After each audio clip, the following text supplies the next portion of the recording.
हरे कृष्णा। श्रीमद् भागवतम स्कंद 1 अध्याय 16 श्लोक नंबर 21। आरक्ष्यमाणः स्त्रिय उर्विबालान् शोचस्यथो पुरुषादेरिवार्तान् वाचं दिवीं ब्रह्मकुले कुकर्मा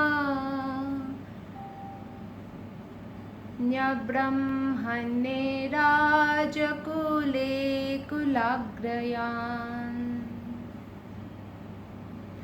अरक्षमाणः स्त्रियौर्विबालान् शोचस्यथो पुरुषादेरिवार्तान्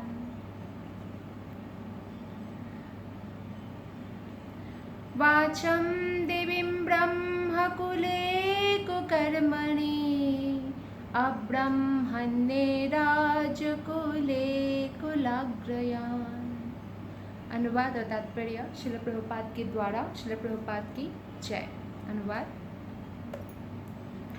क्या आपको उन दुखियारी स्त्रियों तथा बच्चों पर दया आ रही है जिन्हें चरित्रहीन पुरुषों द्वारा अकेले छोड़ दी गई है?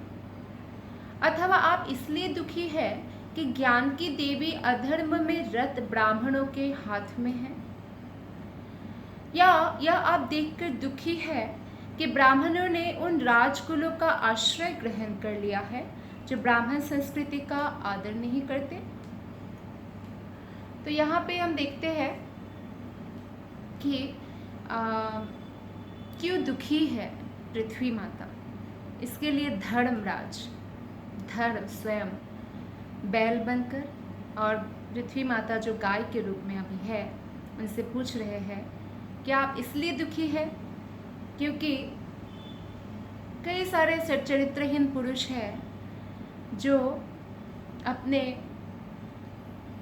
पतिव्रता सती अपनी अच्छी पत्नियों को दूसरे स्त्रियों के लिए छोड़ देते हैं, अकेले छोड़ दिया जाता है। और जबकि कलयुग में क्या होता है कि हस्बैंड वाइफ तो बनते हैं, बोलते हैं ना कि जन्म देना भी आसान है, मारना भी आसान है, लेकिन पालना बड़ा मुश्किल है। तो उसी प्रकार से शादी करना कोई पार्टनर ढूंढ के वो तो आसान है, डिवोर्स देना भी आसान है, लेकिन उसे मेंटेन करना बड़ा मुश्किल है।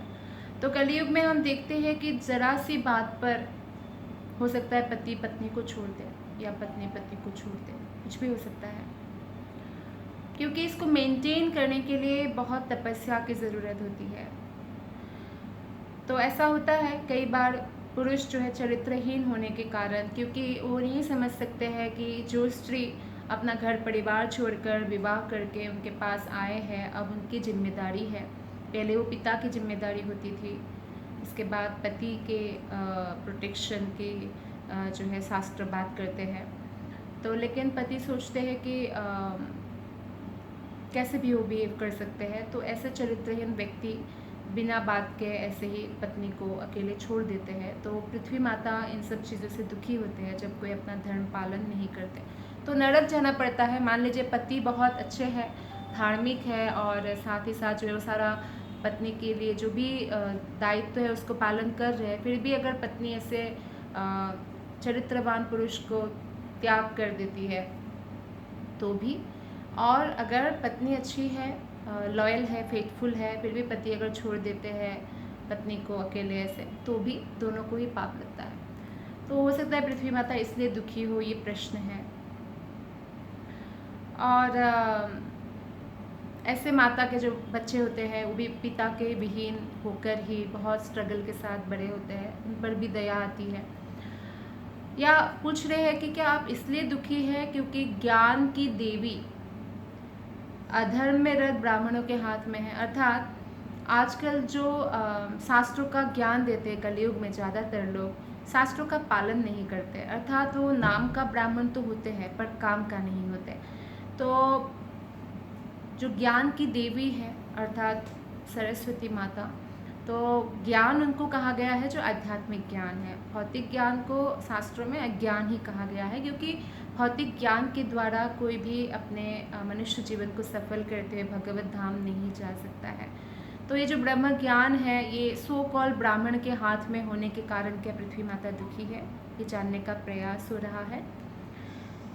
या आप यह देखकर दुखी है कि ब्राह्मणों ने उन राजकुलों का आश्रय लिया, जो राजा ब्राह्मणों का कदर नहीं करते, यानी ब्राह्मण संस्कृति का कदर नहीं करते कि भगवान की भक्ति करना चाहिए, तो उन लोगों का आश्रय ब्राह्मण ने ले लिया। क्या इसलिए आप दुखी हैं? क्योंकि कलयुग में ऐसा होता है कि चापलूसी, चातुकारिता चलता है, जो है धर्म के मार्ग पर कोई चले ना चले, लेकिन कई बार ब्राह्मण भी जो है ऐसे बड़े लोगों के शरण में रहते हैं पैसों के लिए, चाहे कुछ भी हो।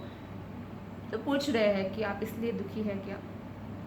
तो प्रभुपाद जी बताते हैं कि कलयुग में ब्राह्मण तथा गायों के साथ स्त्रियां और बच्चे बहुत उपेक्षित रहेंगे और आरक्षित छोड़ दिए जाएंगे। ऐसा हम देखते भी हैं आजकल, काफ़ी माताएं सिंगल मदर होकर बच्चों को बड़ा करती है बिकॉज उनके हस्बैंड टेक केयर नहीं करते हैं, तो आरक्षित छोड़ दिए जाते हैं। कलयुग में ऐसा होगा, श्री प्रभुपाद जी कहते हैं। इस युग में स्त्रियों के साथ अवैध संबंध के कारण अनेक स्त्रियां तथा बच्चे आरक्षित हो जाएंगे। तो अवैध यौन संबंध के कारण भी ऐसा होता है। तो परिस्थितियों के चलते स्त्रियां पुरुषों के संरक्षण से स्वतंत्र होना चाहेगी, और कई सारी स्त्रियां जो है विश्वास उठ जाएगा उनका, तो हो सकता है कि विवाह के बिना ही वो रहना पसंद करे अकेले, और फिर बच्चे भी वो जो है इस तरह से माता पिता दोनों का साथ नहीं मिल पाएगा। और विवाह जो है पुरुष और स्त्री के मध्य केवल एक औपचारिक समझौता मात्र बनकर रह जाएगा कि इसमें अधिकतर जो है बच्चों की देखरेख नहीं हो सकेगी। ब्राह्मण परंपरागत बुद्धिमान व्यक्ति होते हैं, और वो जो है दुनिया को टॉप में पहुंचा सकते हैं। एक्चुअली पहले, अभी अमेरिका है रिचेस्ट, लेकिन पहले भारत ही सबसे महान और सबसे धनी देश था, क्योंकि ब्राह्मण संस्कृति का यहाँ आदर होता था। और ब्राह्मण मतलब जो भगवान की भक्ति में लगा हुआ है, जो शास्त्रों के अनुसार चलते हैं, तो वो आधुनिक शिक्षा के शीर्ष तक पहुँच सकेंगे। लेकिन क्या होता है, आजकल जो ब्राह्मण है वो जहाँ तक चारित्रिक और धार्मिक नियमों का संबंध है, ऐसा होता है कि इतना ध्यान नहीं दिया जाता, तो कई पतित होते हैं। अर्थात जैसे फॉर एग्ज़ाम्पल टीचर्स उनको होना चाहिए पूरे विश्व में जो सबसे टॉप मोस्ट हो, चारित्रिक लेवल पर भी, धार्मिक लेवल पर भी, लेकिन ऐसा नहीं देखा जाता है। तो इसीलिए हो सकता है पृथ्वी माता दुखी हो। शिक्षा और दुच्चरित्रता का कभी साथ नहीं होता। अगर कोई शिक्षक है और उनके चरित्र अच्छा नहीं है, अगर वो अवैध यौन संबंध करना, नशा करना आदि में लिप्त है, तो वो साथ नहीं होता। आपने देखा कि अभी का ज़माना तो बदल गया है, लेकिन पहले के ज़माने में, यानी जो आपके माता पिता या उनके माता पिता के ज़माने में, शिक्षक मतलब बहुत अच्छे करेक्टर का व्यक्ति। मान लीजिए उनको कोई बुरी आदत भी है तो वो उसको दिखा कर नहीं कर सकते हैं, लेकिन आजकल शिक्षक और टीचर्स लोग मिलकर ड्रिंक करना, सिगरेट पीना, तो फिर बच्चे भी क्या सीखेंगे। तो कहने का तात्पर्य यह है यहाँ पे श्रील प्रभुपाद जी का कि एक शिक्षक को बहुत ही चरित्रवान होना चाहिए। उनको ये 4 जो पाप है वो नहीं करना चाहिए, जैसे मांस खाना, नशा करना, जुआ खेलना, अवैध यौन संबंध करना, और भगवान के प्रति जो है उनको विश्वास होना चाहिए, नहीं तो नास्तिकता ही फैलाएंगे। तो इस बारे में बताया गया है यहाँ पे। तो हो सकता है पृथ्वी माता इसलिए दुखी है क्या, ये जानने का प्रयत्न हो रहा है। श्रील प्रभुपाद जी यहाँ पे लिखते हैं कि प्रशासन के शीर्षस्थ लोग वैदिक वाङ्मय की नीतियों की भर्त्सना करेंगे। जो प्रशासन में होगा, कलयुग में नेता होंगे, तो मैक्सिमम लोग क्या करेंगे, नास्तिकता को फैलाएंगे। अरे वेद, उपनिषद, पुराण तो उनको फॉलो नहीं करेंगे, और बल्कि भर्त्सना किया जाएगा, तो उल्टा होगा मतलब सब कुछ। और यहाँ तक कि दर्शन, वेद तथा धर्म पर अनेक पुस्तकें लिखने वाला भी सरकार से उच्च पद स्वीकार करेगा, और शास्त्रों की जो आचार संहिता है उसका तिरस्कार होगा। ब्राह्मणों को ऐसी नौकरी स्वीकार करने पर विशेष रूप से प्रतिबंध है, जहाँ शास्त्रों के चीज़ों को मना किया जाता है या पालन नहीं किया जाता है। लेकिन इस युग में वे न केवल चाकरी स्वीकार करेंगे, अपितु यह वो अति अधम प्रकार की नौकरी होगी, तो वो भी ऐसा करेंगे पैसों के लिए। ये कलयुग के कुछ लक्षण हैं, जबकि ब्राह्मण लोग ऐसे नौकरी नहीं करते हैं। राजा लोग बल्कि ब्राह्मण लोगों का इतना आदर करते थे पहले, और ब्राह्मण सिर्फ दान लेते थे, लेकिन कलयुग में ऐसा नहीं होगा। तो कलयुग का ऐसा हालत देख कर क्या पृथ्वी माता दुखी है, ये प्रश्न है यहाँ पे। श्लोक नंबर 22। किं क्षत्रबन्धुन् कलिनोपसृष्टान् राष्ट्राणि वातैरवरोपितानि इतस्ततो वासनापानवासः स्नानव्यवायोन्मुखजीवलोकम् किं क्षत्रबन्धुन् कलिनोपसृष्टान् राष्ट्राणि वातैरवरोपितानि इतस्ततो वासनापानवासः स्नानव्यवायोन्मुखजीवलोकम्। अनुवाद और तात्पर्य श्रील प्रभुपाद के द्वारा। श्रील प्रभुपाद की जय। अनुवाद। अब तथाकथित प्रशासक इस कलयुग के प्रभाव से मोहग्रस्त हो गए हैं और इस तरह उन्होंने राज्य के सारे मामलों को अस्त व्यस्त कर रखा है। क्या आप उस कुव्यवस्था के लिए शोक कर रही है? अब सामान्य जनता खाने पीने सोने तथा सहवास की विधि विधानों का पालन नहीं कर रही है और वो सारे कार्य कहीं भी और कैसे भी करने के लिए सन्नद्ध रहती है। क्या आप इस कारण से अप्रसन्न हैं? तो इस प्रकार पृथ्वी माता से धर्म पूछते हैं, क्योंकि कलयुग में जो प्रशासक है या राजा होते हैं जो शासन करते हैं, वो तथाकथित कहा गया है, अर्थात सो कॉल नाम के राजा होंगे, लेकिन जैसे भगवान राम जी पुत्रवत पालन करते थे और सेवा के लिए बस और कुछ नहीं चाहिए, ऐसे राजा ना के बराबर होंगे। अगर मिल गया तो ये बहुत बड़ी बात। तो इस प्रकार जो है सारे राज्य के सारे मामले अस्त व्यस्त होंगे, अर्थात कुशासन व्यवस्था होगी। क्या इस कुव्यवस्था के लिए आप शोक कर रही है? पृथ्वी माता से पूछा गया है। या अब सामान्य जनता जो है केवल खाने पीने में ही व्यस्त है, क्योंकि आध्यात्मिक उसमें वो इतना नहीं जाएंगे, और उसमें भी जो विधि विधान है खाने में, जैसे गो हत्या महापाप है ना, तो ये कोई आहार नहीं है। तो ये सब जो है, या नशा करना या सहवास में भी अपने पत्नी या पति को छोड़कर बाहर सहवास नहीं करना, ये सब रूल्स कलयुग के लोग फॉलो नहीं करेंगे। तो इसलिए क्या, इसलिए दुखी है, इसलिए अप्रसन्न है, पृथ्वी ऐसे पूछ रहे हैं। श्रील प्रभुपाद जी बताते हैं कि जीवन की कुछ आवश्यकताएं ऐसी है जो पशुओं के समान होता है। जैसे पशु भी खाते हैं और हम भी खाते हैं, पशु भी सोते हैं, हम भी सोते हैं, और पशु भी अपनी रक्षा करते हैं। जैसे गाय के पास भी आप कुछ करें, गाय सिंह मार देंगे, या शेर भी, तो हम भी करते हैं, है ना। या पशु भी बच्चे पैदा करते हैं, हम भी करते हैं। तो ये शारीरिक आवश्यकताएं हैं, ये मनुष्य और पशु के लिए सेम है, लेकिन मनुष्य को इन इच्छाओं की पूर्ति पशुओं की तरह नहीं करनी चाहिए, मानव की भांति करना चाहिए। अर्थात मनुष्य जाति में एक और स्पेशल हमें सुविधा मिलती है, और वो है भगवत धाम जाने की तैयारी करना, भगवान को जानना। तो इसीलिए करना चाहिए। एक कुत्ता लोगों के समक्ष क्या करते हैं, आपने देखा होगा कि अपने जो है कुतिया के साथ संभोग करता है खुले आम, लेकिन मनुष्य ऐसा नहीं कर सकता है। अगर ऐसा करेंगे तो उसको अपराधी की भांति दंडित किया जाएगा। खैर कलयुग में ऐसा नहीं है। कलयुग में अब तो बहुत हालत ख़राब हो चुका है, तो बहुत और भी ख़राब होने वाला है। तो ये पशु का कार्य है। या जैसे पशु नंगे रहते हैं, बिना कपड़े के रहते हैं, तो मनुष्य ऐसे नहीं रह सकते हैं। तो ऐसा किया था नलकुबेर मणिग्रीव ने, तो नारद मुनि ने उनको श्राप दे दिया वृक्ष बनने का। तो वृक्ष पशु पक्षी ऐसा कर सकते हैं, मनुष्य के लिए ऐसा नहीं है। अगर वैसा करेंगे तो उनको अगला जन्म भी वैसा ही पशु पक्षी का ही मिलेगा। तो मनुष्य के लिए कुछ विधि विधान है, वो पशु की तरह नहीं रह सकते, पशु की तरह नहीं जी सकते। जैसे एक कुत्ता दूसरे कुत्ते के मुंह से छीन कर मान लीजिए रोटी खा रही है, मनुष्य का आचरण नहीं है। ये जानवर कर सकते हैं लेकिन मनुष्य नहीं कर सकते हैं।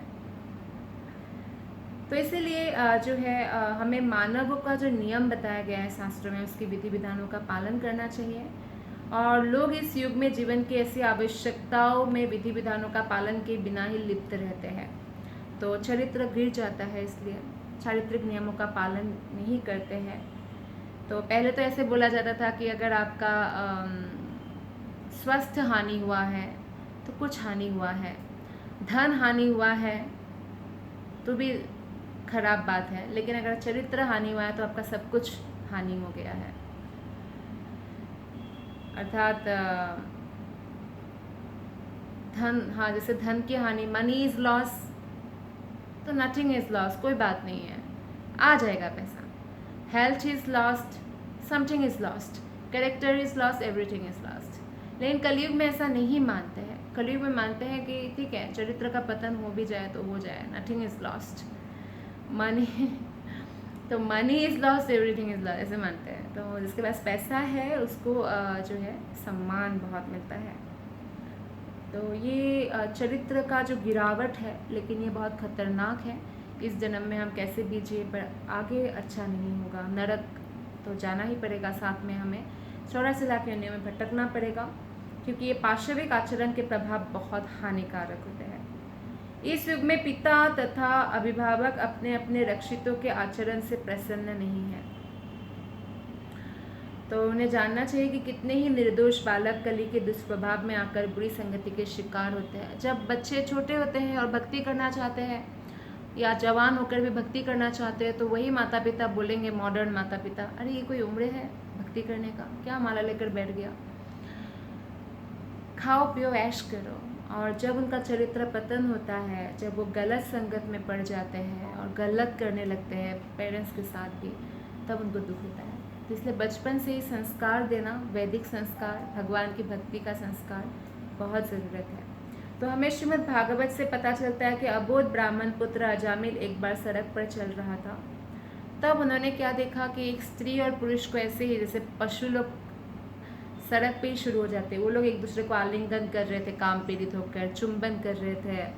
बस इतना सा देखने से ही वो आकृष्ट हो गए और शुद्ध ब्राह्मण के पद से गिरकर जो है वो एक चोर लुटेरा वैसा बन गया। तो उस समय अजामिल जैसा एक भुक्तभोगी था, किंतु उस कलयुग में बेचारे अबोध विद्यार्थी जो है, अभी जो लोग हैं, अभी तो अजामिल ने तो एक देखा, वो जंगल के रास्ते में जाते हुए कुछ कुशा जो घास है, फल है, फूल है, वो एकत्रित करते समय देखा। लेकिन अभी जो है, अभी जो निर्दोष बालक है, बचपन से ही या जवानी में भी वो लोग इतने सिनेमा देखते हैं, और सिनेमा में क्या होता है, यही सब गंदे गंदे सीन्स होते हैं, जिससे उनका जो है बुद्धि काम पीड़ित हो जाता है। फिर वो अपने लक्ष्य में फोकस कैसे रह सकते हैं। तो तथाकथित प्रशासक सबके सब क्षत्रिय कर्म में प्रशिक्षित नहीं है। जिस तरह ब्राह्मण जो है ज्ञान तथा मार्गदर्शन के लिए होते हैं, तो क्षत्रिय जो है वो प्रशासन के लिए होते हैं, अच्छा राजा बनने के लिए होते हैं। क्षत्र बंधु उन प्रशासक व्यक्तियों का सूचक है जो प्रशिक्षण के बिना ही नेता बन गए, बस पद चाहिए लेकिन कोई प्रशिक्षण नहीं है शास्त्रों के अनुसार। आजकल वे उन उच्च पदों पर उस जनता के मतों द्वारा पहुंच जाते हैं, और जिन जिन जनता का स्वयं जीवन में अधपतन हुआ है, या कुछ नशे के कारण या कुछ पैसों के कारण किसी को वोट दे देना, तो फिर उनके द्वारा चुने जाते हैं। तो ये बताया गया है, श्री प्रभुपाद ने बताया है। जिन लोगों का जीवन स्तर इतना निम्न हो, जो खुद कुछ नहीं नियम पालन करते, वो दूसरों का चुनाव कैसे कर सकते हैं। तो इसलिए श्री प्रभुपाद ने कई जगह पे बोला है कि अब का जो डेमोक्रेसी है वो डेमोक्रेसी है। अर्थात यहाँ पे जो बहुत शिक्षित है, अच्छे लोग हैं, उनका तो विश्वास ही उठ गया है, कई लोग नहीं जाते वोट देने के लिए, लेकिन वो लोग जाते हैं जिनको खरीदा जा सकता है। तो फिर ऐसे डेमोक्रेसी से क्या लाभ होगा। अतएव कलयुग के प्रभाव से सर्वत्र हर वस्तु राजनीतिक, सामाजिक अथवा धार्मिक उलट पुलट है। अतएव बुद्धिमान मनुष्य के लिए चिंता की बात है, बहुत ही चिंता की बात है। श्लोक नंबर 23। यदाम्बते भूरि भरावतार कृतावतारस्य हरेर्धरित्री अंतर्हितस्य स्मरति विसृष्टा कर्माणि निर्वाण विलंबितानि। हे माता पृथ्वी, पूर्ण पुरुषोत्तम भगवान हरि ने तुम्हारे भारी बोझ को उतारने के लिए ही श्री कृष्ण के रूप में स्वयं अवतार लिया। यहाँ के उनके सारे कार्य दिव्य है, वे मोक्ष पथ को पक्का करने वाले हैं। अब आप उनकी उपस्थिति से विहीन हो गई है। शायद अब आप उन्हीं कार्यों को सोच रही है और अनुपस्थिति में दुखी हो रही है। तो फाइनली पूछे कि भगवान श्री कृष्ण आप लीला समाप्त करके जा चुके हैं, क्या इसलिए आप दुखी हैं? क्योंकि वो तो आपके भार को ही कम करने के लिए प्रकट हुए थे, आपके दुख को ही कम करने के लिए प्रकट हुए थे। भगवान हरि की ही पत्नी है पृथ्वी देवी। 4 पत्नी हैं, लक्ष्मी देवी है, तुलसी देवी है, यमुना और पृथ्वी देवी है। तो बोलते कि कृष्ण चले गए इसलिए आप दुखी है क्या, इस तरह से पूछ रहे हैं। तो भगवान के कार्यों में मोक्ष सम्मिलित है। हम भगवान के लिए कोई भी कार्य करें, मोक्ष उसमें बाय डिफ़ॉल्ट मिलता है, उसके लिए हमें अलग से भी प्रयत्न नहीं करने की ज़रूरत है। किंतु वे किसी निर्वाण या मोक्ष से प्राप्त होने वाले आनंद से अधिक आनंदमय है। इसलिए भक्ति रसामृत सिंधु में बताया गया है कि मुक्ति से भी बढ़कर जो है वो भक्ति है। श्री राजीव गोस्वामी तथा विश्वनाथ चक्रवर्ती ठाकुर के मत अनुसार यहाँ पर प्रयुक्त शब्द निर्वाण विलंबतानी का अर्थ है मोक्ष के महत्व को कम करने वाला। निर्वाण अर्थात मुक्ति प्राप्त करने के लिए मनुष्य को कठोर तपस्या करनी होती है, लेकिन भगवान इतने दयालु है कि ये पृथ्वी का भार कम करने के लिए अवतरित होते हैं। मनुष्य ऐसे कार्यों को केवल स्मरण करके कि कृष्ण आकर जो लीलाएं किया यहाँ पे, तो उसको स्मरण करके ही वो दिव्य आनंद को प्राप्त कर सकते हैं और उस दिव्य धाम को प्राप्त कर सकते हैं। श्लोक नंबर 24। इदं ममाचक्ष्वतवाधिमूलं वसुन्धरे येन विकर्षितासि कालेन वाते बलिनं बलियसा सुरार्चितं किं हृतमम्ब सौभगम्। हे माता, आप सारे धन की खान हैं। पृथ्वी देवी सारे धन की खान है। कृपया मुझे अपने उन कष्टों का मूल कारण बताएं जिससे आप इस दुर्बल अवस्था को प्राप्त हुई है। मैं सोचता हूँ कि अत्यंत बलवान को भी जीतने वाले प्रबल काल ने देवताओं द्वारा बंधनीय आपके सारे सौभाग्य को छीन लिया है। कि पृथ्वी देवी का ये हालत देखकर दुख हो रहा है धर्म को। भगवान की कृपा से प्रत्येक ग्रह जो है वो अपने आप में पूर्ण है, पूर्णतः सुसज्जित है, वो अपने आप में कैपेबल है। जैसे पृथ्वी एक ग्रह है और मूर्तिमान रूप में वो माता भी है, तो वो अपने आप में कैपेबल है, सारे खजाना का खान है। यहीं पे स्वर्ण, हीरा और अन्न, अलग अलग जड़ी बूटियाँ जो मेडिसिनल वैल्यूज़ है और सब कुछ उगता है, चंदन जैसे लकड़ी, तो अपने आप में ही पूर्ण है। अतएव यह पृथ्वी अपने निवासियों के पालन हेतु आवश्यक संपत्ति से पूर्ण रूप से सुसज्जित है। और इतना ही नहीं, अपितु जब भगवान इस धरा पर अवतरित होते हैं तब सारी पृथ्वी सभी प्रकार के ऐश्वर्यों से इतनी समृद्ध हो जाती है कि स्वर्ग के निवासी भी बड़े प्यार से पृथ्वी की पूजा करते हैं। जब कृष्ण खासकर धरातल पर रहते हैं तो ऐसा होता है कि पृथ्वी इतना पूर्ण हो जाती है धन धान्य से कि स्वर्ग के निवासी भी उनकी पूजा करते हैं बड़े प्यार से। लेकिन भगवान की इच्छा से सारी पृथ्वी तुरंत बदल सकती है। वे अपनी मृदुल इच्छा के अनुसार बना भी सकते हैं भगवान, बिगाड़ भी सकते हैं। अतः किसी को यह नहीं सोचना चाहिए कि वो आत्मनिर्भर है या भगवान से स्वतंत्र है। भगवान से स्वतंत्र कुछ भी नहीं है, लेकिन भगवान ने पृथ्वी को इतना जो है सुसज्जित किया है कि वो सब कुछ दे सकते हैं जो उनकी आश्रिता है उनको। श्लोक नंबर 25। धरण्युवाच भवान् हि विदतत्सर्वं यन्मं धर्मानुपृच्छसि चतुर्भिर्वर्तसे येन पादैर्लोकसुखावहै। गाय के रूप में जो है अभी पृथ्वी देवी ने बैल के रूप में धर्म रूप पुरुष को इस प्रकार उत्तर दिया, हे धर्म, आपने मुझसे जो भी पूछा है वो आपको ज्ञात हो जाएगा। मैं आपके उन सारे प्रश्नों का उत्तर देने का प्रयास करूंगी। कभी आप भी अपने 4 पाँव द्वारा पालित थे और आपने भगवान की कृपा से सारे विश्व में सुख की वृद्धि की थी, तो अब पृथ्वी धर्म के प्रश्नों का उत्तर देने के लिए तैयार है। धर्म के नियमों की स्थापना भगवान स्वयं करते हैं। धर्मम तो साक्षात भगवत प्रणीतम। भगवान के अलावा और कोई धर्म के नियमों का स्थापना नहीं कर सकते हैं, क्योंकि गॉड इज ओनली परफेक्ट, बाकी सब इम्परफेक्ट है। तो स्वयं करते हैं भगवान, और ऐसे नियमों को कार्यान्वित करने वाले हैं धर्मराज अर्थात यमराज। यमराज दोषियों के लिए यमराज है, बहुत डरावना है, क्योंकि पुलिस को देख के जैसे छोड़ डर जाते हैं वैसा, लेकिन भक्तों के लिए वो 12 महाजनों में से एक है, परम पूजनीय है, धर्मराज है। तो जैसे साधारण जो चरित्रवान अच्छे नागरिक होते हैं वो पुलिस की उपस्थिति में काफ़ी राहत महसूस करते हैं ना, चोर लुटेरे उत्पात नहीं मचा सकते। तो ऐसे ही है। तो ये जो नियमों को कार्यान्वित करने वाले हैं धर्मराज, वो देखते हैं कि भगवान के नियमों का कौन उल्लंघन कर रहे हैं, तो उनको यमलोक ले जाते हैं और दंडित करते हैं, और जो पालन करते हैं उनका आदर करते हैं।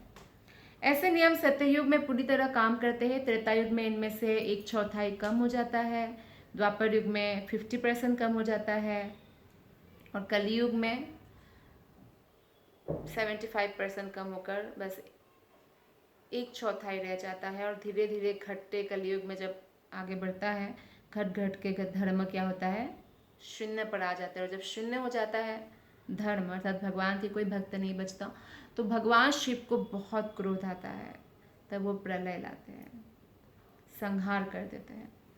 तो विश्व में सुख धार्मिक नियमों के पालक के अनुपात में मिलता है, चाहे वो व्यक्तिगत रूप से हो या सामूहिक रूप से हो। तो हम जितना अधिक धर्म के नियमों का पालन करेंगे हमें सुख मिलेगा, और जितना उल्लंघन करेंगे उतना दुख मिलेगा। अभी भी हमारे जीवन में जो दुख मिल रहा है वो पूर्व जन्मों के में हमने जो धार्मिक नियमों का उल्लंघन किया उसके लिए मिल रहा है, और जो सुख मिल रहा है वो भी धार्मिक नियमों का पालन करने के कारण। तो सर्वश्रेष्ठ ईश्वरीय यही होगा कि सभी प्रकार की विषमताओं के होते हुए भी धर्म को धारण किया जाए, परिस्थिति कैसी भी हो धर्म का त्याग कभी नहीं किया जाए। इस तरह मनुष्य अपने जीवन काल में सुखी हो सकता है और अंततः भगवत धाम लौट सकता है। तो अभी हम इसमें देखेंगे कि आगे जाके जो है काफ़ी जो है बताया गया है सुंदर सुंदर गुण इसमें जो होना चाहिए व्यक्ति के अंदर। श्लोक नंबर 26 से लेके हम पढ़ेंगे 30 तक। सत्यम शौचम दया क्षान्तिः त्यागः संतोष आर्जवम् शमोदमस्तपः साम्यं तितिक्षोपारतिः श्रुतम् ज्ञानं विरक्तिरैश्वर्यं शौर्यं तेजो बलं स्मृतिः स्वातन्त्र्यं कौशलं कान्तिः धैर्यं मर्दवमेव च प्रागल्भ्यं प्रश्रयः शीलं सह ओजो बलं भगः गाम्भीर्यं स्थैर्यमास्तिक्यं कीर्तिमानो नहङ्कृतिः एते चान्ये च भगवन् नित्या यत्र महागुणः पार्थ्या महत्त्वमिच्छद्भिर्न वियन्ति स्म कर्हिचित् तेनाहं गुणपात्रेण श्रीनिवासेन साम्प्रतं शोचामि रहितं लोकं पाप्मना कालिनेक्षितम्। अनुवाद और तात्पर्य श्रील प्रभुपाद के द्वारा। श्रील प्रभुपाद की जय। अनुवाद। उनमें निम्नलिखित गुण तथा अन्य अनेक दिव्य गुण पाए जाते हैं जो शाश्वत रूप से विद्यमान रहते हैं और उनसे कभी विलग नहीं होते हैं। तो हम देखते हैं कि पृथ्वी देवी कुछ गुणों के बारे में बोल रहे हैं। तो ये गुण जो है भगवान कृष्ण के अंदर हमेशा ही पाया जाता है, कभी विलग नहीं होता। मनुष्य के अंदर तो होता है कुछ गुण, कभी पाए जाते हैं तो कभी उनका पतन हो जाता है। तो गुण है जो शाश्वत रूप से भगवान के अंदर रहते हैं। सच्चाई, स्वच्छता, दूसरों के दुख को सह नहीं पाना, क्रोध को नियंत्रित करने की शक्ति, आत्मतुष्टि, निष्कपटता, मन की स्थिरता,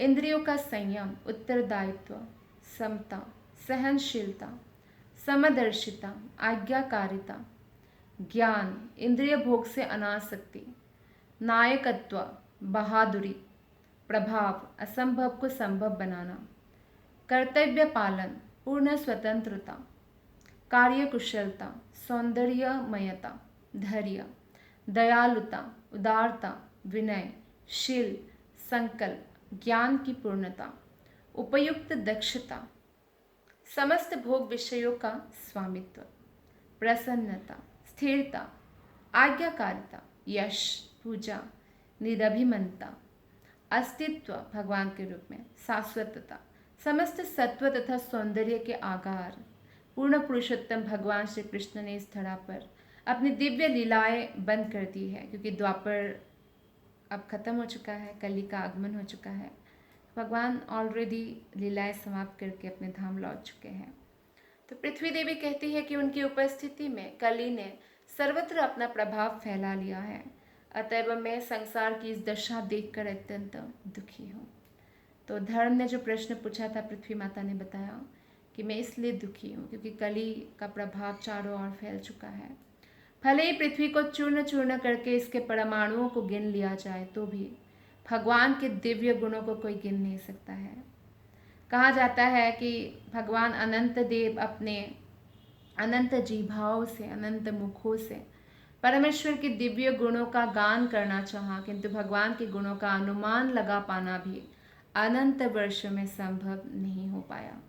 तो भगवान के गुणों के विषय में उपयुक्त कथन उतनी ही दूर तक सही है कि जहाँ तक मनुष्य गुणों को देख सकता है, किंतु यदि इतने ही गुण मान लिया जाए कि भगवान के पास इतने ही गुण हैं, ये सत्य नहीं है। श्रील जीव गोस्वामी के अनुसार तीसरे गुण अर्थात दूसरों के दुख को सह नहीं कर पाना, इसके दो उपविभाग हो सकता है। अर्थात शरणागत जीवों की रक्षा भगवान हमेशा करते हैं और भक्तों के लिए शुभकामनाएं, भक्तों का दुख नहीं देख सकते हैं।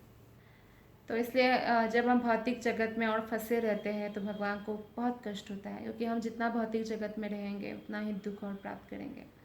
तो भगवत गीता में भगवान कहते हैं कि वे चाहते हैं कि प्रत्येक जीव उन्हीं के शरण में आए, और ये भी आश्वस्त करते हैं कि मोक्षयिष्यामि मा शुचः, मत डरो, मैं तुमको मोक्ष कर दूंगा समस्त पापों से। तो भगवान संरक्षण प्रदान करते हैं। लेकिन जो शरणागत नहीं है, जो भगवान के भक्त नहीं हैं, अपना मनमानी करना चाहते, तो अपने कर्म चक्र में वो पड़े रहते, भगवान उनको संरक्षण प्रदान नहीं कर पाते। किंतु भक्तों के साथ उनकी शुभकामनाएं रहती है, और जो लोग वास्तव में उनके दिव्य प्रेममय भक्ति में लगे रहते हैं, भगवान उन पर विशेष ध्यान देते हैं। वे ऐसे शुद्ध भक्तों का मार्गदर्शन करते हैं जिससे वे अपने कर्तव्यों का पालन करते हुए भगवत धाम लौटने में समर्थ हो। समता, समता से भगवान हर पर समान रूप से दयालु है। जैसे सूर्य है, सूर्य गंदगी के ऊपर भी रोशनी देते हैं और उसका गंदगी भी हर लेता है। तो इस तरह से एक समान सब जगह जो है किरणें वितरित करते हैं। फिर भी कुछ लोग ऐसे होते हैं जो किरणों का लाभ नहीं उठा पाते सूर्य के। ठीक उसी प्रकार भगवान जो है सब पर दयालु है, लेकिन भगवान की दयालुता का लाभ हर कोई नहीं उठा पाते हैं क्योंकि भगवान को नहीं मानते हैं। इसी प्रकार भगवान कहते हैं कि उनके शरणागत होना एक प्रकार से सुरक्षा की गारंटी है, लेकिन फिर भी अभागे लोग इस प्रस्ताव को स्वीकार नहीं कर पाते और भौतिक कष्ट को भुगतते ही रहते हैं। इस तरह यद्यपि भगवान सबों के समान रूप से शुभचिंतक है, तो भी क्योंकि जीवात्माओं का कुसंगति है, जैसे भगवत गीता अभी सबके सामने है, कोई भी पढ़ सकता है, लेकिन हर कोई नहीं पढ़ सकता है। उनका पढ़ने का श्रद्धा ही नहीं है या मन ही नहीं करेगा। या हरिनाम जाप कौन नहीं जानते। प्रभुपाद ने पूरे विश्व में हरे कृष्ण महामंत्र का प्रचार प्रसार किया। हरे कृष्ण कृष्ण कृष्ण हरे हरे, हरे राम राम राम हरे हरे। इस महामंत्र का जप का लाभ हर कोई उठा सकते हैं, लेकिन उनकी श्रद्धा ही नहीं है कुसंगति के कारण, या मन ही नहीं करेगा, तो फिर वो भगवान के जो गारंटी है सुरक्षा का, उसका लाभ नहीं उठा पाएंगे कि भगवत धाम ले जाना, जो ये गारंटी है। तो इसके लिए भगवान को कभी भी दोषी नहीं ठहराया जा सकता, क्योंकि हर एक व्यक्ति का स्वतंत्र इच्छा है। भक्तों के लिए भगवान शुभचिंतक है। वे अपने भक्तों के पक्षपाती जैसे लगते हैं, लेकिन असल में भगवान जो है सबके लिए समान है। वो जीव पर निर्भर करता है कि वो कितना भगवान की कृपा को ग्रहण कर पाते हैं। जैसे कि बीज हो, कोई उर्वर जमीन पर डाल दे तो उसमें से पौधा निकल आएगा, लेकिन कीचड़ पर या पत्थर पर डाल दे तो नहीं आएगा, राइट। तो ठीक उसी प्रकार से कृपा तो बरस रही है, तो ये हर एक जीवात्मा पर डिपेंड करता है कि वो कितना उन कृपा का लाभ उठा पा रहे हैं। मनुष्य तो वचनों से मुकर जाते हैं, लेकिन भगवान श्री कृष्ण अपने वचनों से कभी नहीं मुकरते हैं। जब इस सुरक्षा का आश्वासन हमें दे रहे हैं भगवत गीता में, तो उन वचनों का पूरा करते हैं। मनुष्य जीवन में तो क्या होता है, आज कुछ वचन दिया, कल तोड़ दिया, फिर सॉरी बोला, फिर आप भरोसा करेंगे, फिर तोड़ेंगे, ऐसा चलता रहता है। लेकिन भगवान ऐसा नहीं करते हैं। ये शुद्ध भक्त का कर्तव्य है कि भगवान ने या भगवान के प्रामाणिक प्रतिनिधि ने, अर्थात जो प्रामाणिक गुरु है, जो वैष्णव परंपरा में है, जो हमें जो भी आज्ञा प्रदान करते हैं, उसका हमें दृढ़तापूर्वक पालन करना चाहिए। और बाकी जो है बाकी रह जाएगा, जो हमारे प्रयास के बाद भी, तो भगवान पूरा कर देते हैं। भगवान कहते हैं कि ददामी बुद्धि योगम त्वम। तो भगवान का उत्तरदायित्व जो है, रिस्पॉन्सिबिलिटी, वो अद्वितीय है। इस भौतिक संसार में भी अगर आपने कोई भी आपने अगर पोजीशन प्राप्त किया है, तो जितना बड़ा आपका पोस्ट है उतना बड़ा आपका रिस्पॉन्सिबिलिटी होता है। तो भगवान का रिस्पॉन्सिबिलिटी अद्वितीय है।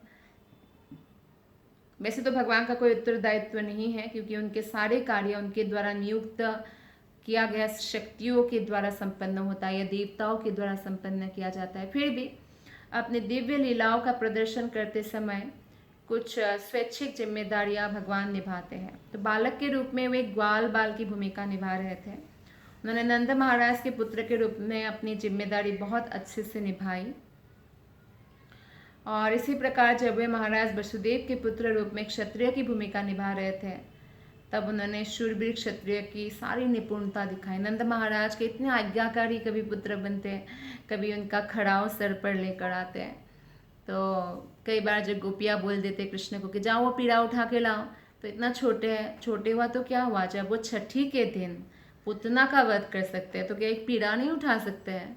उठा सकते हैं, छोटे से हुए तो क्या हुआ 1-2 साल के, फिर भी वो ऐसा दिखाएंगे उठा नहीं पाए, छू के उधर ही छोड़ देंगे कि बहुत भारी है। तो ये सब लीलाएं बहुत सुंदर है, बहुत सुंदर भूमिका भगवान निभाते हैं। वसुदेव देवकी के पुत्र के रूप में हो, चाहे नंद महाराज के पुत्र के रूप में हो, वसुदेव के पुत्र होने के कारण वो क्षत्रिय राजा का भी भूमिका निभाया। प्राय सदा ही क्षत्रिय राजा को युद्ध जीतकर या अपहरण करके पत्नी प्राप्त करनी होती थी। तो इस तरह आचरण क्षत्रिय के लिए प्रशंसनीय होता था। क्योंकि क्षत्रिय को अपने होने वाली पत्नी के समक्ष जो है बहादुरी का प्रदर्शन करना पड़ता था।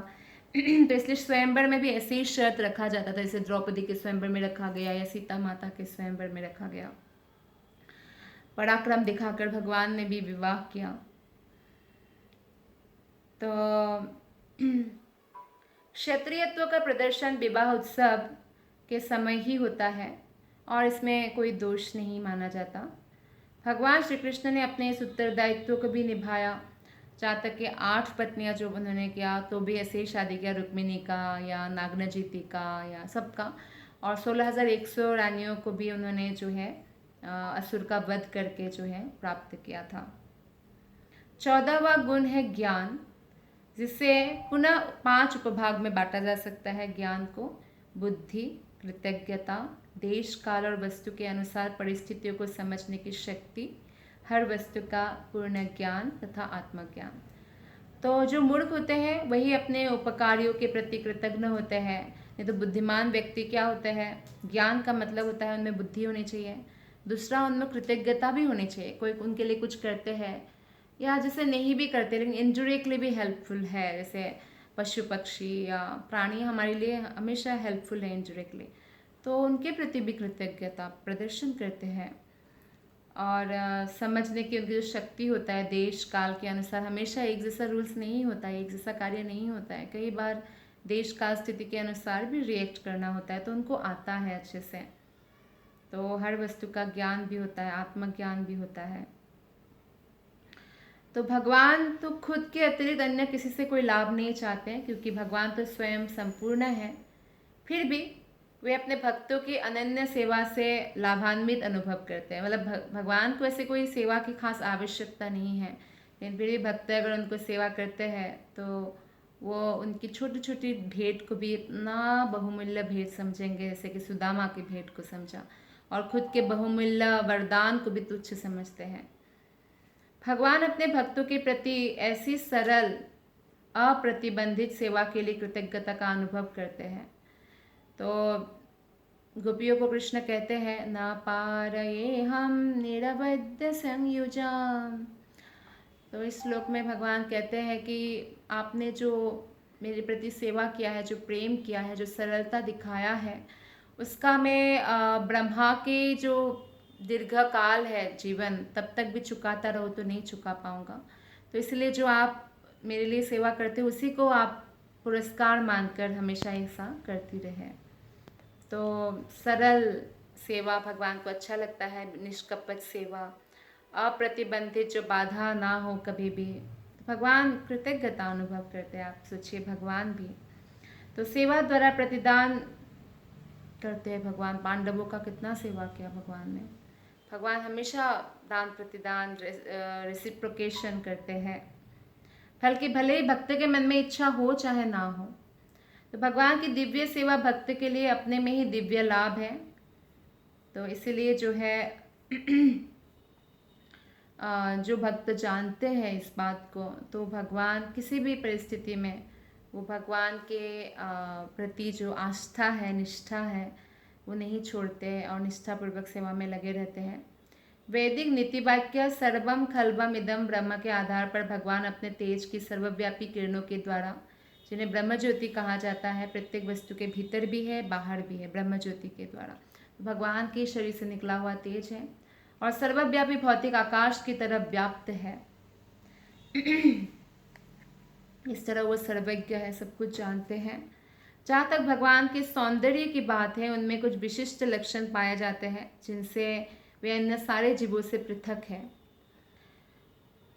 जैसे भगवान जैसा सुंदर और कोई भी नहीं है, उनके जो जितना आकर्षण कृष्ण में है ऐसा कोई भी नहीं बन सकता है।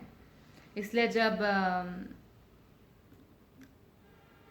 देवकी और वसुदेव में जब तपस्या किया था पूर्व जन्म में, तब उन्होंने भगवान को नहीं मांगा था, भगवान जैसा पुत्र मांगा था, लेकिन फिर भी भगवान को ही आना पड़ा, क्योंकि भगवान जैसा कोई भी नहीं है।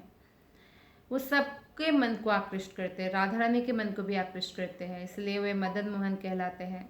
अर्थात वे जो कामदेव के मन को भी आकृष्ट करते हैं। मतलब कामदेव बहुत आकर्षणीय है, सबको आकृष्ट करते हैं, लेकिन हजारों हजारों कामदेव को आकृष्ट कृष्ण करते हैं।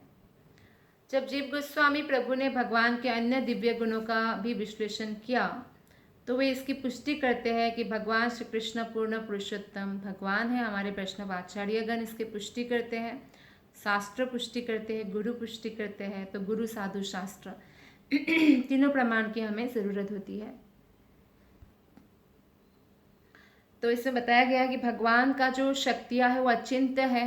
हमारे चिंता से परे है कि भगवान कैसे कार्य करते हैं, और इसीलिए जो है भगवान सर्वशक्तिमान है। जितने भी योग सिद्धियाँ हैं, जो भी यज्ञ है, सबका स्वामी भोक्ता कृष्ण है, वो योगेश्वर है। और योगेश्वर होने के कारण उनका शाश्वत स्वरूप आध्यात्मिक है, अर्थात पूर्ण शाश्वतता है। शाश्वतता मतलब इटर्नल, कभी भी खत्म नहीं होने वाला। पूर्ण ज्ञान है और पूर्ण आनंद है। तो अभक्तगण उनके ज्ञान की गतिशील प्रकृति को नहीं समझ सकते हैं, क्योंकि वे उनके ज्ञान के शाश्वत रूप तक पहुंचकर संतुष्ट हो जाते हैं। वो लोग सब पहुंचते हैं, बहुत सारे लोग की ब्रह्म ज्योति के लेवल तक, यानी शाश्वतता, ठीक है, वहाँ तक पहुँचकर वो संतुष्ट हो जाते हैं। लेकिन उसके आगे भी और बहुत सारा ज्ञान है। जैसे ज्ञान में भी ब्रह्म ज्योति को कैसे हासिल किया जाता है वो ज्ञान है, परमात्मावादी कैसे बनना है वो ज्ञान है, और भक्त कैसे बनना है वो ज्ञान है। तो भक्ति का जो ज्ञान जब तक प्राप्त नहीं होता है तब तक उसको पूर्ण ज्ञान नहीं माना जाता है। तो सारे महापुरुष ज्ञानवान बनने की आकांक्षा करते हैं, लेकिन भक्त बनने की आकांक्षा करने वाले लोग विरल होते हैं। कि द्वारका के निवासी जो है, सुद गोस्वामी बताते हैं कि द्वारका के निवासी नित्य ही भगवान के दर्शन करते थे और पुनः पुनः भगवान को दर्शन करने के लिए हमेशा उत्सुक रहते थे। जीव भगवान के गुणों की सराहना अंतिम लक्ष्य के रूप में तो करते हैं, लेकिन कभी उनकी समता नहीं कर सकते हैं। तो ये भौतिक जगत जो है, पहले भी हम बात कर चुके हैं कि महत्त्व के कारण उत्पन्न प्रतीत होती है, और इस स्वप्न के जैसा है। जैसे स्वप्न टूटेगा, है ना। कोई भी व्यक्ति अभी जैसे जन्म लिया है तो वो सोचेगा यही मेरा शरीर हो, यही घर है, बाय हुक एंड क्रुक मुझे सुखी बनने के लिए कुछ भी कर सकता हूँ। लेकिन एक्चुअल में स्वप्न जैसा है, क्योंकि इसमें अगर हमने सही कार्य नहीं किए, बाद में बहुत पछताना होता है।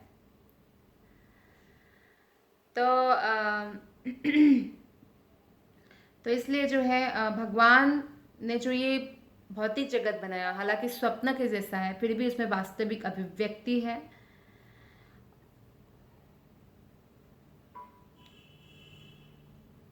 तो भगवान जो है सर्वोपरि मुक्तात्मा के लिए भी आकर्षक है, भक्तों के लिए आकर्षक है, मुक्तात्मा के लिए। आप जानते हैं कि 4 कुमार भगवान से मिलने गए थे वैकुंठ में। हालांकि वो लोग तो मुक्तात्मा थे, ब्रह्मवादी थे, लेकिन उनके लिए भी भगवान आकर्षणीय है। और भगवान बड़े बड़े देवता, समस्त देवताओं से पूजनीय है, यहाँ तक कि महादेव या ब्रह्मा जी के द्वारा भी पूजनीय है। और भगवान की अध्यक्षता में सारी शक्तियाँ, सृजन शक्ति हो, चाहे संहार शक्ति हो, चाहे कोई भी शक्ति हो, भगवान के अधीन होकर उनकी अध्यक्षता में कार्यशील रहती है। वे भौतिक शक्ति के नियंत्रक कुंजी समान है, और असंख्य ब्रह्मांडों में भौतिक शक्ति के नियंत्रण हेतु समस्त ब्रह्मांड में असंख्य अवतारों के मूल कारण है। ऐसा नहीं कि भगवान का कोई 10 अवतार हुआ या 10, या कोई लोग बोलते हैं नहीं 10 हुआ है, नहीं 24 हुआ है, नहीं, असंख्य अवतार होता है भगवान का। अलग अलग ब्रह्मांड में, अलग अलग लोकों में भी भगवान जो है अपनी लीलाएं करते रहते हैं। तो अन्य ब्रह्मांडों में अन्य अवतारों के अलावा भी केवल एक ब्रह्मांड में मनु के 5 लाख से अधिक अवतार होते हैं, आप सोचिए। लेकिन आध्यात्मिक जगत में जो महत्त्व के परे है, वहाँ अवतारों का कोई प्रश्न ही नहीं उठता। आध्यात्मिक जगत में भगवान शाश्वत रूप से निवास करते हैं। वैकुंठ लोक में महत्त्व के असंख्य ब्रह्मांडों के भीतर पाए जाने वाले ग्रहों से 3 गुना ज़्यादा ग्रह है। कई लोग बोलते हैं अच्छा सब लोग अगर वैकुंठ चले जाएंगे, वैकुंठ में बहुत ज़्यादा पॉपुलेशन हो जाएगा। लेकिन हम शास्त्रों से जानते हैं कि यहाँ पे जो भी है भौतिक ब्रह्मांड भी जो है, ये ब्रह्मांड तो हमारा पृथ्वी बहुत छोटा है, उसमें सबसे छोटा ग्रह है पृथ्वी, नरक से भी छोटा, तो वो इतना बड़ा है। तो ये 14 प्लैनेट्स का जो ये ब्रह्मांड है, ये सबसे छोटा ब्रह्मांड होता है। और उसके अलावा कितने कितने ब्रह्मांड है, जिसमें ब्रह्माओं के 1000 लाख ऐसे सर होते हैं। जितना बड़ा ब्रह्मांड उतना ब्रेन दिया भगवान ने, उतना सर दिया। तो फिर आप सोचिए कि इस ऐसे अनंत बहुत सारे जो ब्रह्मांड है, उसके भी 3 गुना ज़्यादा वैकुंठ लोक है। तो इसलिए वहाँ कोई दिक्कत नहीं है, कितने लोग भी जा सकते हैं, क्योंकि वही हमारा घर है। ये तो जेल है, जेल में तो वो लोग आते हैं जो आत्माएं जो है दंडित होते हैं, है ना। तो इसलिए आते हैं एक प्रकार से। तो भगवान के जितने भी नारायण रूप है, वे सब उनके वासुदेव स्वरूप के अंश है। इस तरह एक साथ वासुदेव, नारायण तथा कृष्ण है। वे कृष्ण गोविंद हरे मुरारे हे नाथ नारायण वासुदेव है, एक में सब है। कृष्ण मूल है, कृष्ण से ही सब विस्तार हुआ है, पर कोई अंतर भी नहीं है। अतएव कोई चाहे कितना महान क्यों ना हो, भगवान के गुणों की गणना नहीं कर सकता है। तो यही आज के श्लोक का सारांश है। बहुत बहुत धन्यवाद। हरे कृष्णा।